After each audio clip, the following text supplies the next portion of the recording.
What's going on, guys? Thanks for tuning in to The Modern Man. This is a show where we explore and we discuss some of the obstacles and the challenges that men encounter on a daily basis in today's society. Through the conversation, we hope to build better men, better fathers, and better husbands to ultimately build a better world. For today's topic, we're going to explore some of our darkest days. Allow me to introduce the panel, the usual suspects, Tyler Harris here, and of course, Charles Russ in the building. Carl. And Carl. What's up, y'all? Yeah. Very special guest today, Matt Snipes. What's going on, man? Thanks for having me, man. Yeah, thanks for being on the show. Today's topic is going to be a little different. We want to pull back the curtain a little bit and talk about some of our darkest days. Might require some vulnerability a little bit here and there, but before we dive into that and really kind of get into the darkness, Matt, why don't you introduce yourself and let people know who you are and what it is you do? Yeah, my name's Matt Snipes. I host a podcast called the Self-Made Podcast, where I just try to encourage people to be the best version of themselves, and that's kind of how I met all the guys I'm sitting here with. Is I feel like they're the best version in their respective fields, so I try to surround myself with them, and the information that I share is not my own. I'm honestly not that smart. I just pick up from guys like this and share it with my audience. I think we all kind of try and surround ourselves, and we have our starting five, constant switching up the roster to grow. So I actually hold you as one of those people that I learned from too. So glad to have you here. Jumping into the topic of the darkest days, I think it's easy to watch this program, see some of the accomplishments, the success that we're currently enjoying, as big or as little as it might be, and think, for anyone watching, how can I relate? And there's always a starting point. So to kind of get things going with some of my darkest days, I think I'll go first and share my story. Sure. In terms of, for me, I describe this as this, and what are some of the things you've accomplished in your life or you've overcome in your life that when you look back, it gives you confidence to overcome things in the future, whatever life throws at you? For me, giving everybody a quick backstory, when I graduated, I worked at a law firm and it was just not for me. I wasn't made for a cubicle, and I wouldn't say full-on depression, but I was just in a bad spot. My routine would be work, get out of work, go to McDonald's, get a 20-piece chicken nuggets, large fry, large sweet tea, go home, chow that thing down and lie in bed. My parents are home, they cooked, but I didn't want to eat that. So my health wasn't good and eventually had stomach problems. Got diagnosed with ulcerative colitis. For those of you that don't know what it is, it's similar to Crohn's. I'll spare everybody the nasty details. Just know that I had blood coming out of both ends.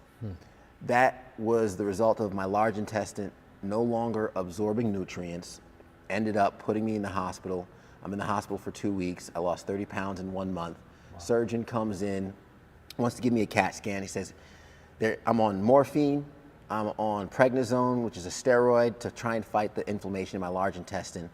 They said, listen, man, it's been over a week. Prednisone's not working, we're not fighting it, we're gonna do a CAT scan. If we don't like what we see, we're taking you to Mount Sinai in New York and we're taking your large intestine out. Jeez. I'm 23 years old, man, and I'm like, okay.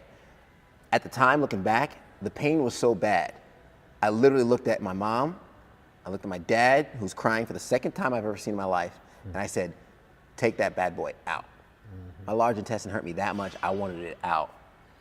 Thankfully, CAT scan came back, I was fighting it, I came back, got out of the hospital, but that was a switch for me where I kind of decided I didn't want my stress and my environment to dictate my health anymore. A lot of what they said in the hospital was, were you stressed out at work? Because that can give you an onset for this. And are you taking care of your health? What are you eating? So all that kind of came together as a perfect storm. So when I got out of the hospital, I knew I had to make a change.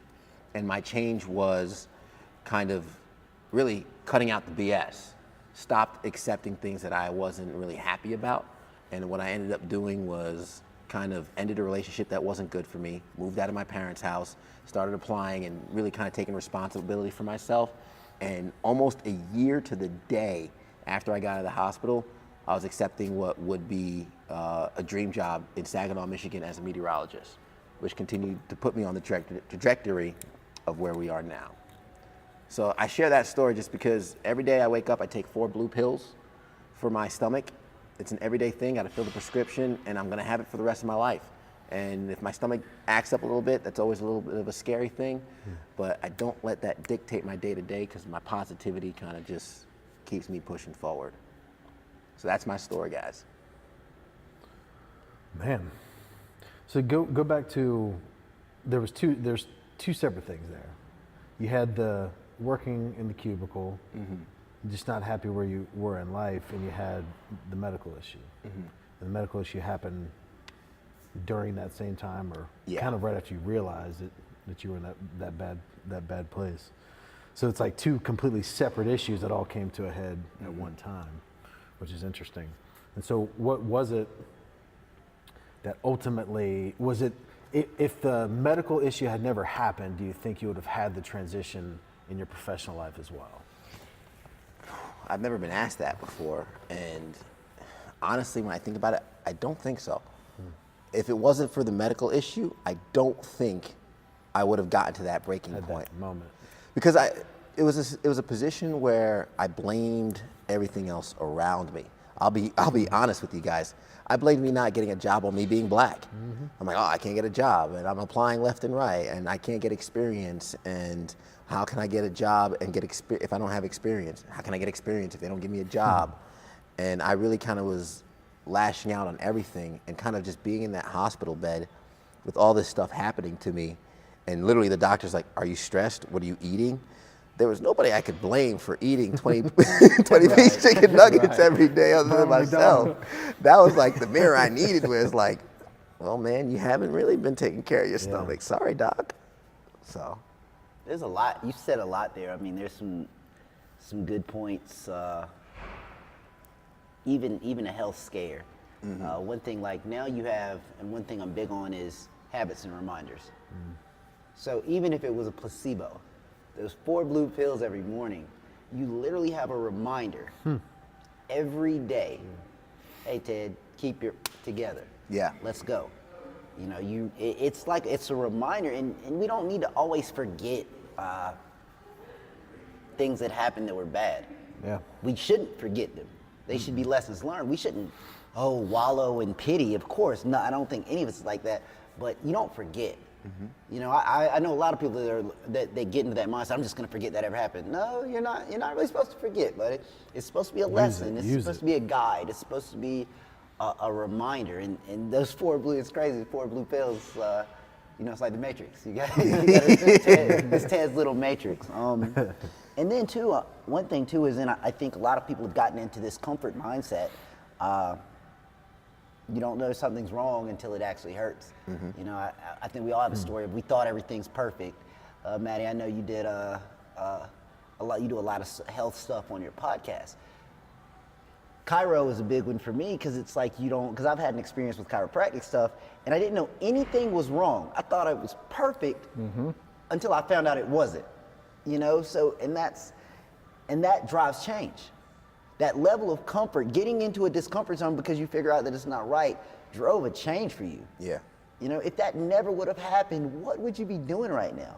You'd probably be pissed off in a cubicle, maybe making more money, maybe not. Maybe you would have said, well, I've been doing law, I'm gonna get a law degree and be a lawyer, which sounds great unless you hate it. That was also presented on the table. So just think about, you know, when we start talking about these darker days and these horrible things that happen, a lot of times, weirdly, on the end, I look back at my bad moments, I'm like, was it really that bad? Or was it a necessity? Well, it's just it's gratitude for it. Like, I'm sure you're grateful for that now. Oh, yeah. And that's the most encouraging thing that people can get from watching this, listening to this, is that more than likely it'll be congruent in all of our stories, is that the pain that we went through, we're now grateful because it turned us into who we are. It gave us that catalyst, it gave us that spark, it gave us that fork in the road where we could choose to stay with what we were doing, and that for you was a bad place, health-wise, but it was a catalyst for you to change the rest of your life as well. And so for people that are watching that are in it right now, that are in the middle of a struggle, that are in the middle of that pain, or in the middle of that place where they don't feel like they're doing what they're supposed to be doing, for them to understand that, man, one day I'm going to look back just as Ted looks back on that horrible situation with gratitude because of what happened next.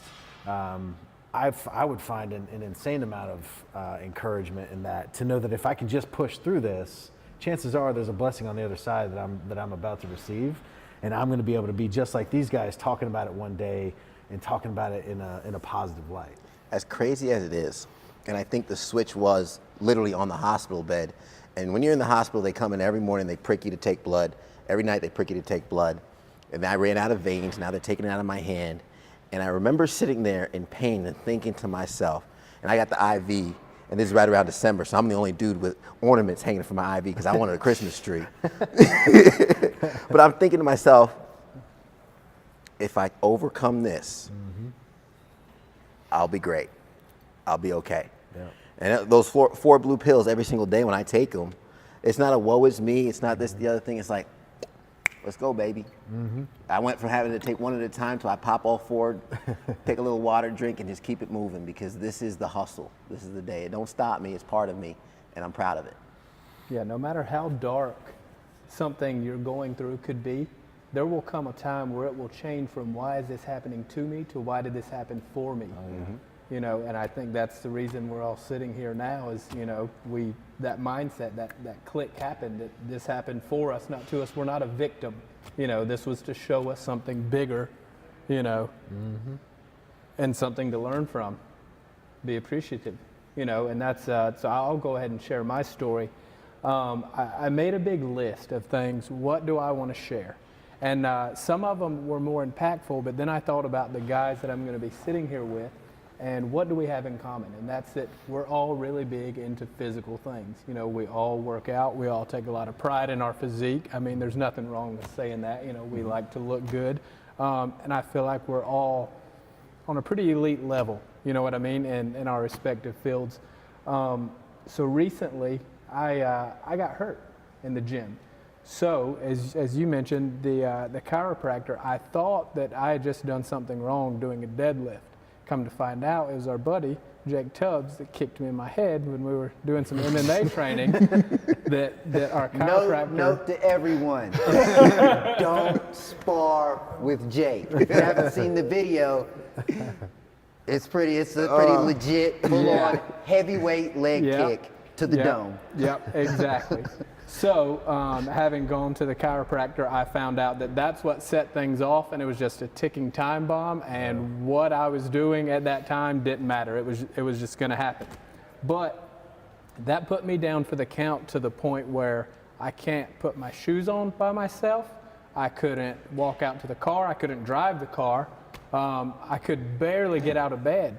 I was literally hunched over, you know, to walk to the bathroom. Took a lot of effort.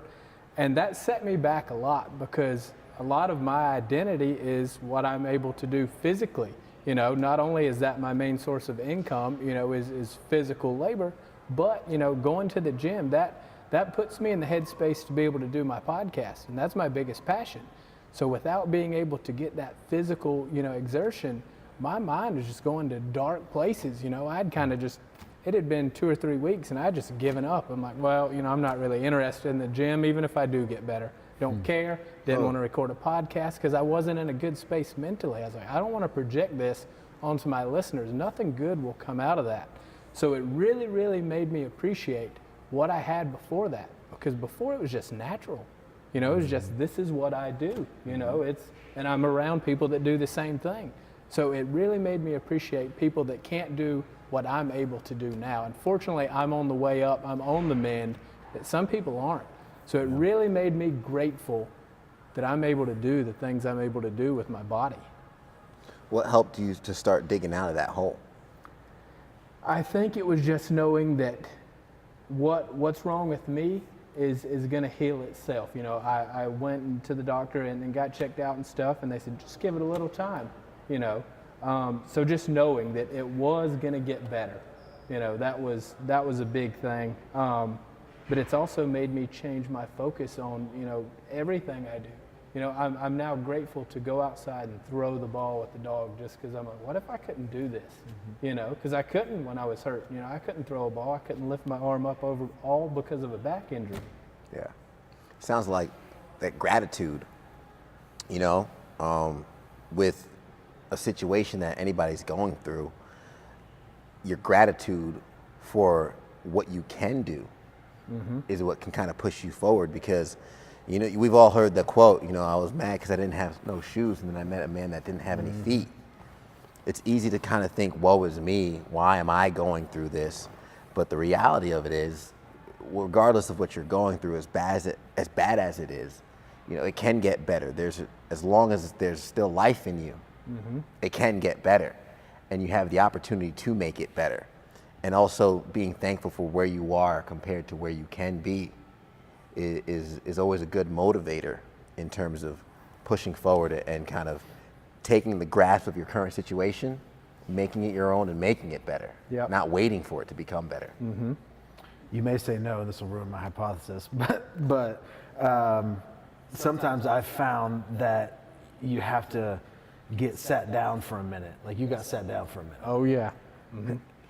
To figure out kind of what's next. And so did you have any time during that period where you couldn't just go do the things that you're normally doing, where you had time to finally think and maybe think even a little more clearly because you didn't have the distractions of the daily stuff you were always doing? 100%. It's even, you know, it gave me time to outline some goals that I've got for myself, and it kind of changed my path for where I thought I was going to go this year. And I'm going in a completely different direction only because I had the time to sit there alone with my thoughts and decide, you know, hey, I could do this if I apply myself. So, you know, get out of that comfort zone. So again, in that situation, you would have never sat down and done that had you not been forced to. Never. Nope. I don't think I would have. Interesting. Well, that's. I mean, I'm glad that's. you said yes. No, not really. Cool. What do you think, Charles? Yes. That's cool, Charles. You gonna? Yeah. Well, man, that deload process. It's like you take a deload week sometimes in the gym. Like I'm taking one next week. Back. Like my knees are starting to hurt. My elbows are starting to hurt. I've been gung ho. Went back to doing full body workouts with cardio and a lot of pounding. And no, next week I need a deload. So 100% understand. But the gratitude portion is a life changer, and it can come from something as simple as what just happened. You know, one thing is, you know, Tyler and I both have kids. You guys, at some point, it will probably happen, I would think, just knowing the kind of guys you are. One thing that I'm really trying to teach my kids is gratitude. Like especially from an athletic standpoint. Boy, you didn't do anything to be fast, to be strong, to be agile. You don't even train. Like you're not there.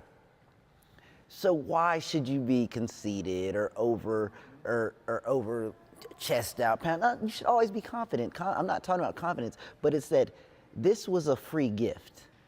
You should appreciate it, not be conceited about it or be cocky about it. And that's what happens when little stuff, I feel like, gets taken away.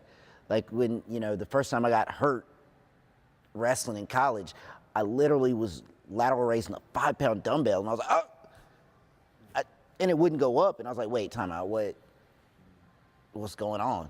You know, and it's that appreciation of, you know, it's knowing that you're, and in this case, it's physical gifts. You're physically gifted as a person compared to other people. Everybody can't do what you do, and it has nothing to do with their thought process, their work ethic, or anything. It's just not going to happen. So I appreciate that, and that also bleeds over into mental. Believe it or not, everybody is not as what we would literally term as smart. Everybody's just not. It's just not there. I appreciate that, and I feel like that gift of appreciation, though, drives motivation. So if I've been given this, and I didn't do anything for it, I need to use it. I need to use it for the benefit of myself, for other people, the world. I need to use it as much as I can.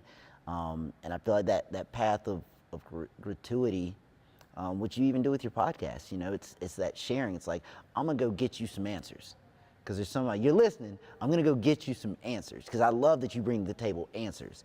You bring to the table fitness answers, health answers, mental health answers, solutions. That's huge. But I think you only find that the path to helping others is actually through gratitude for what you have. What's your story? Oh, it's on me, huh? Ted, well, we've had this conversation a couple times, man. I've been a blessed person my whole life, and a lot of that's my perspective. It's being taken care of, man. I've been very blessed. So, you know, I don't hide that I'm a religious person. You know, I would never hide it. So when I came back from Germany, I'd been in a relationship with a young lady for 9 years, and it just didn't work out. I'll even tell you full out, the way I was at the start of the relationship, I wasn't a good boyfriend. But we worked through it and we tried to grow. And then when it came to the point where my kids were getting older, they said to me, "Hey, Dad, why don't you just live here?" Because I was coming back every other month for a couple weeks. I thought it was great, right? It fit with everybody. And one of them just said to me, "Hey, Dad, you know, if you were here, you come to all the games, you wouldn't miss any games." Blah, blah. And I was like, man, it's time to go back. She had her business in Germany. She has her family there, and we just couldn't make it work. So, you know, I'm coming back, and I get back, and I link up with my high school girlfriend, and she had previously had breast cancer, and she was in full remission. We thought it was good, it was gone. I mean, I went to the doctor with her at Duke, it's gone. It's good, man. We think, oh yeah, this is it. We're gonna make this happen. Man, a couple months later, it's back. And I mean, it's back. I mean, you know, and over the next 6, 7, 8 months, she went downhill fast, and she passed away. I went through a point where I was literally angry at God. I was like, why would you do this to me? Like, I just figured out how to be a decent boyfriend in Germany, and you took me away from that. I just got my crap together there.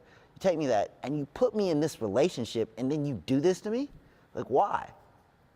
I was drinking heavy. I was partying. It was when I first moved back. I mean, I was partying, dude. I mean, it was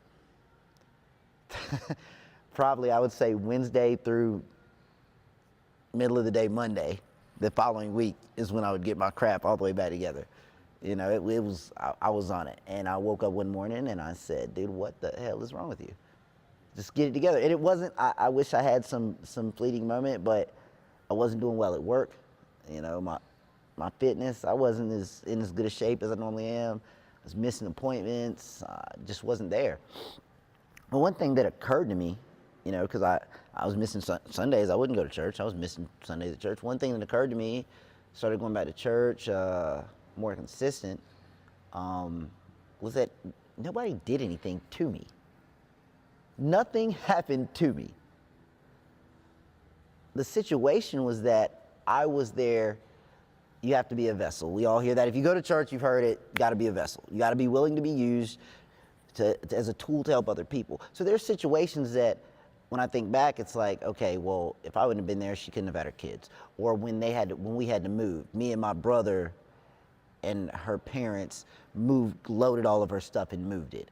You know, I took her to Duke and I stayed with her because her parents had to work, so we rotate. I was part of all that for her so that her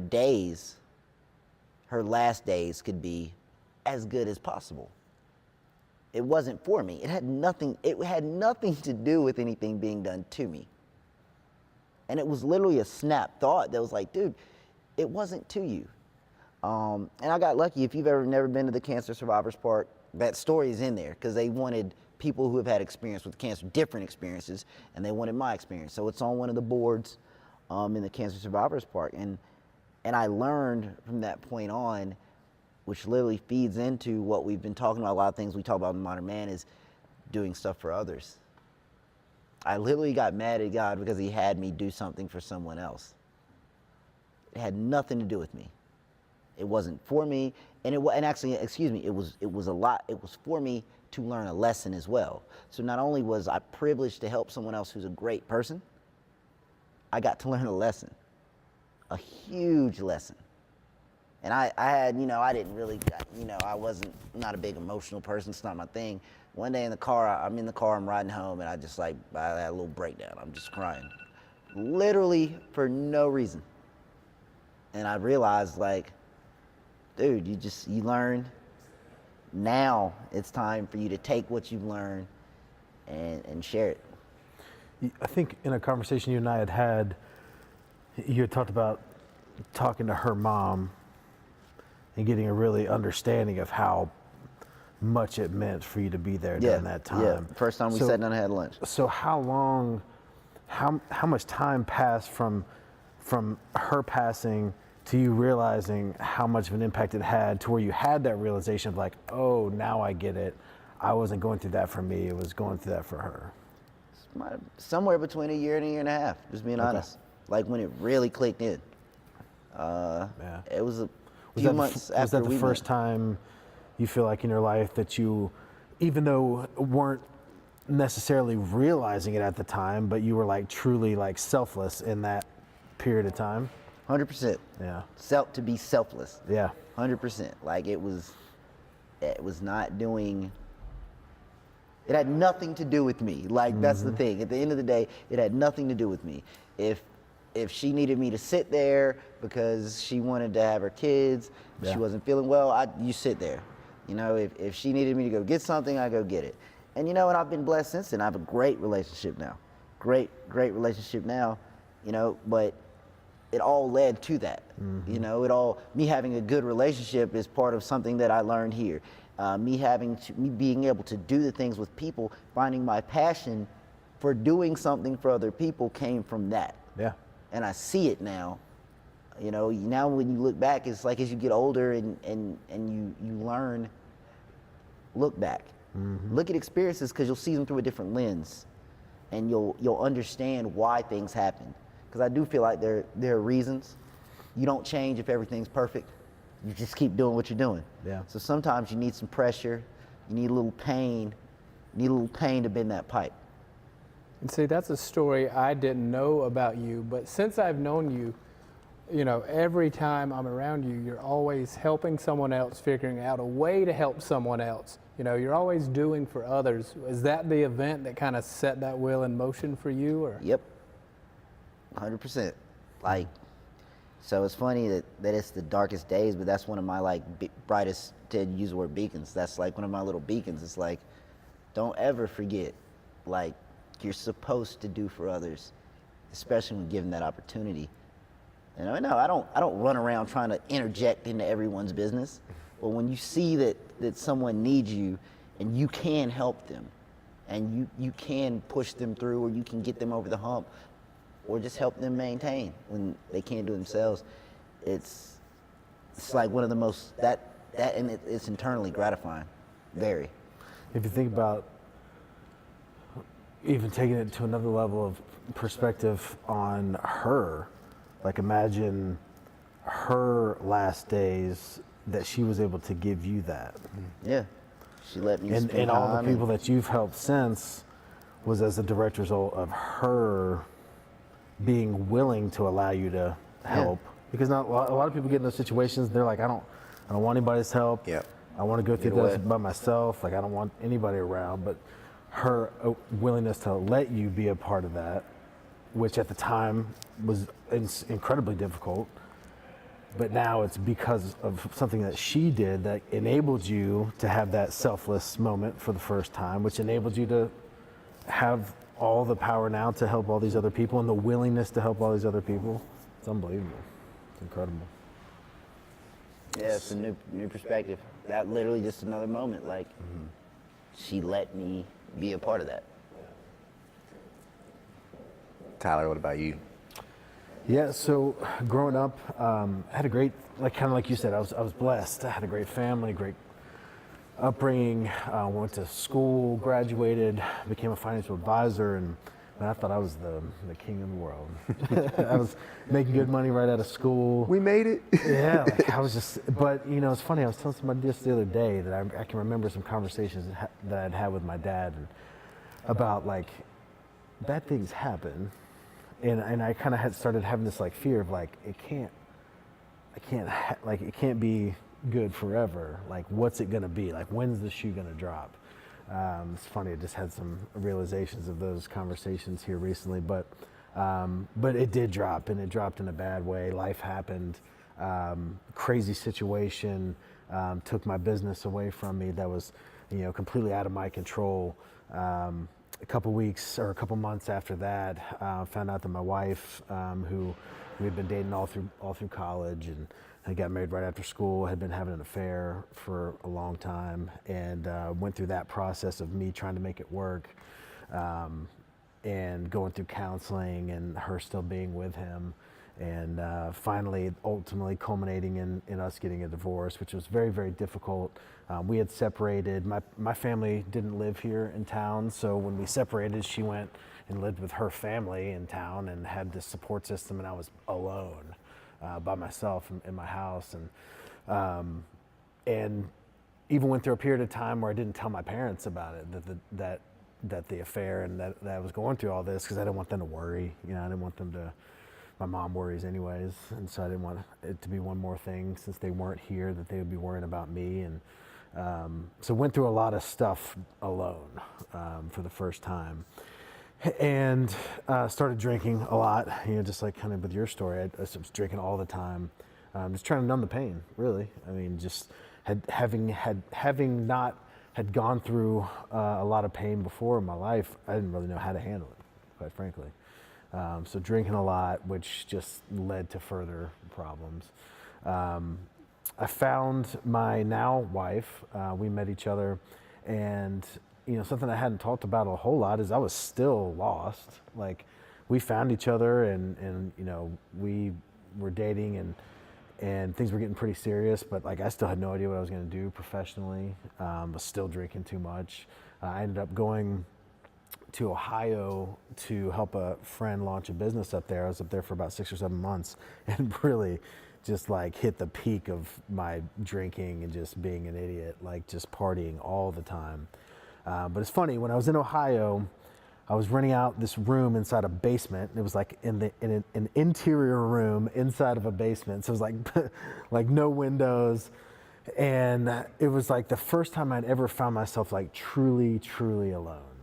You know, I'd been, you know, raised in a good family, went to college, lived in a fraternity house with like 10 other guys. And as soon as I graduated, I got married, so I was with my wife. Like, I'd never been alone, ever. Like, never been alone.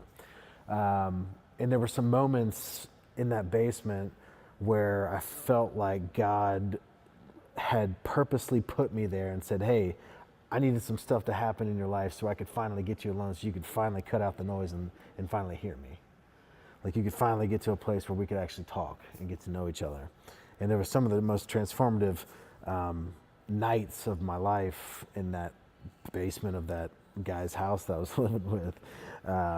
Just reading the Bible and being in like deep prayer. Moved back to South Carolina, proposed to my wife, now wife. We got married, but still was drinking too much. Still didn't have any idea of what I was doing with my life. And some mentors came into my life at that time. And you know, it's interesting when a unique situation, when you have a wife that has an affair and you're the man in the situation, it destroys your confidence, as you can imagine. And my confidence was just beaten down. It was like at an all-time low. And in that same time, around that same period, also having lost my business, I had these things that I had gone all in on and that had been taken away from me. And so a lot of the fear and a lot of this uncertainty and not knowing what to do with my life was this uncertainty to go all in again, that it would be taken from me. And so I would bounce around from sales job to sales job, and I'd either quit or get fired because I wouldn't put the work in. And it was just to be able to use that excuse, like, oh yeah, that job, yeah, it didn't work out. I mean, if I would have tried, you know, I would have done well, but like, you know, I wasn't really going all in, but you know, if I had, I would have crushed it. And like, you always use it as an excuse, but it's just a fear. It's just a fear of actually trying again and having something taken away from me. And so these mentors came into my life, these 3 guys, and really just breathed life back into me. They gave me an opportunity to work with them. And the type of work that it was very fast-paced and transactional, which is exactly what I needed to build my confidence back up. It was like, put in some work, get a reward. Put in some more work, get in more reward. And it just built that up. And they started really just spending time with me, talking about like the self-development side and the mental side and about the law of attraction and about, the fact that like I was exactly where I was supposed to be because of the decisions I had made in my life. And it was really in that moment that I finally took ownership and realized that everything was my fault.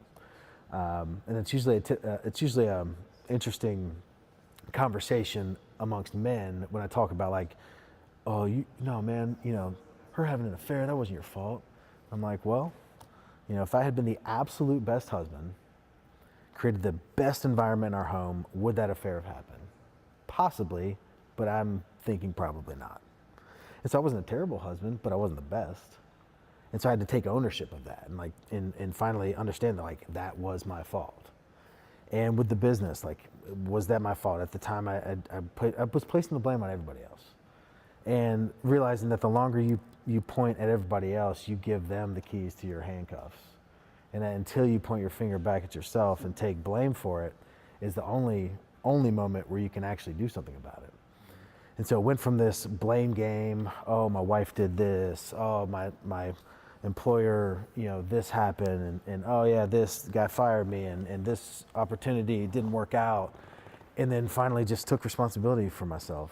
And that was the beginning of, 4.5 years ago of just this huge transformation in my life where when you talk about, and we talk often about like auditing your circle, but it was more for me auditing the things that I was allowing in from a macro scale. Like I quit watching TV, quit listening to anything other than books, audiobooks, podcasts, YouTube series, and just saturating myself in positive messages and just completely suffocating any negativity around me.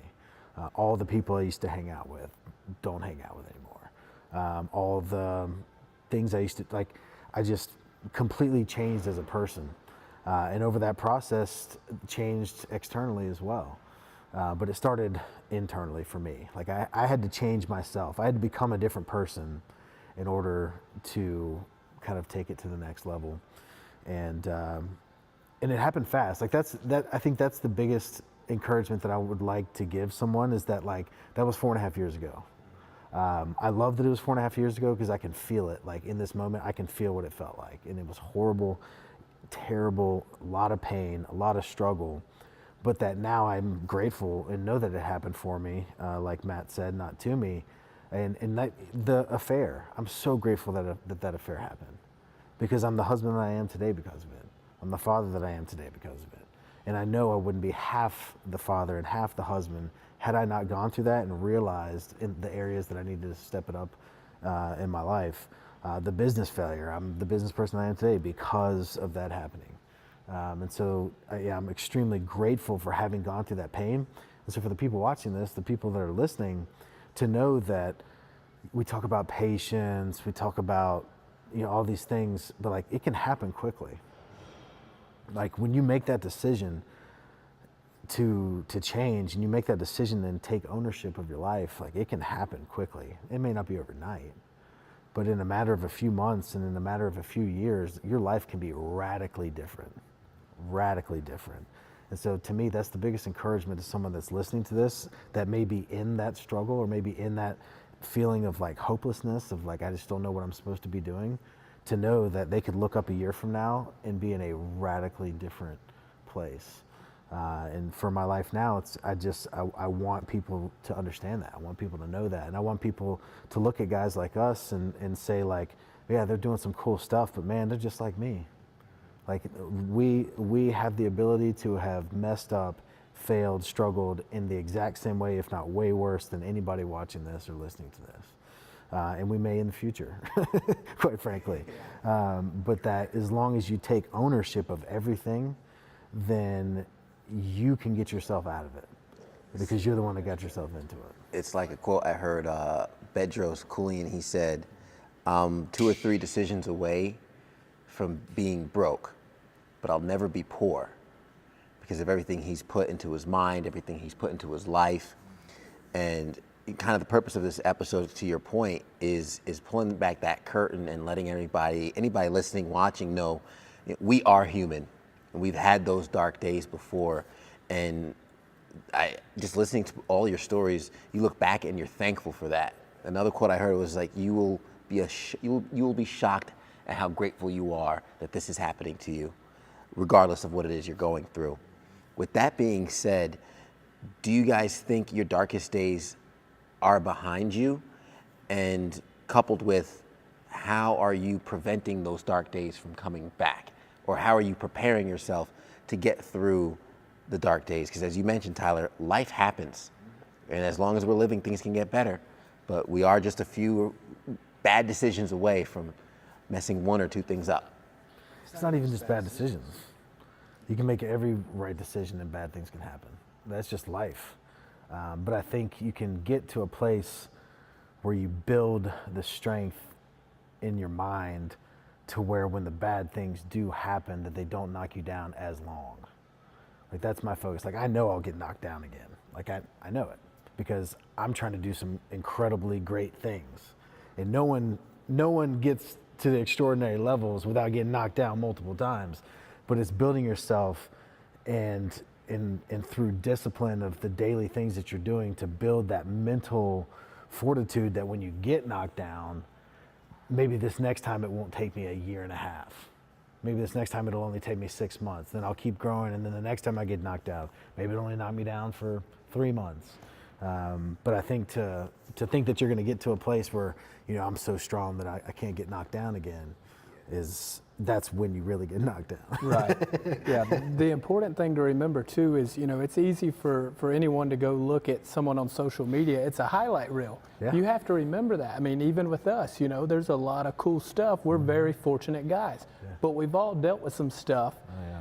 And the guy that you see on top is probably dealt with the most because he's learned to deal with it a little better, a little better, and a little better every time. So it doesn't keep him down as long. So don't be afraid to deal with the stuff. Don't be afraid when it happens to you that it's going to crush you or cripple you. You know, it's a stepping stone that's going to build, literally, it's a rep in the gym. It's going to build you up stronger. So when you see that guy on social media that you want to be, the Gary Vee or whoever your influencer is, remember, he's gone through a lot of stuff to get there. His life wasn't perfect. I guarantee you, nobody who's anywhere where you want to be has had it just given to them. It doesn't last, you know. What are you doing to protect yourself from the dark days, or to equip yourself to get through any future dark days? I surround myself with people that can help me. When those fall upon me, you know, I've got people I can go to if mentally I'm in a bad spot that kind of know me well enough to know, hey, this is what you're doing. I like people that call me out on my stuff, because oftentimes it's me that's doing it to myself. There's some self-sabotage. So I like keeping people around me that are comfortable enough with me to say, hey, it's you. The problem's not with anyone else, you know. And I think you realize that a lot too in your situation. Was a lot of times the problem's internal. It's easy to say it was something else, but a lot of times it's in you. What can I do different? What did I do wrong? Even when something happens to you, where did I do something wrong where I could have been better? Absolutely. Nice. Well, I had two questions for Tyler on the story, but he 100% answered one of them. I was going to go back and ask you, well, did you go all in? Were you really going all in? And you said no on the marriage. So he 100% answered that one. Another one's not really a question, but I'm 100% dad right now. I've been in dad mode for a couple years, like hard, because I got kids. They're in that age where they can be a disaster or you can really flourish. He said something that I think a lot of parents, and especially people in my situation where parents are together, you're almost like in competition for your kids. You want to make sure everything's smooth. Tyler literally said he had never had anything bad happen. Sometimes you got to let that happen. If they're not going to go off a cliff and it's not going to derail them from life, let it go. Yep. Let it happen and help them deal with it. Don't shield it. Don't stop it. Let it happen. That's how we become equipped. Because if you notice in all our stories, that's what we're talking about. It has equipped us to deal with stuff going forward. He was more equipped, better equipped to be a good husband and now to be even a good father because it's happened. You're more equipped and you know more about being, both of you two, about your health, physical, and even the gratefulness of what has happened. It's equipping you. That being said, and that's one thing with my kids. They've had, we had a little thing happen recently, and it's equipment. Let it go. Like they gotta learn. They gotta stick it out, and they gotta learn from it. So then next time something bad happens, it's not so bad. Everything's bad the first time. I remember the first time I got a tattoo, I almost jumped out of the chair when the needle touched. Whoa, time out. Is this what the whole thing is like? Now I get in the chair, I'm like, whatever, dude. It's different because now I'm equipped. I've dealt with it.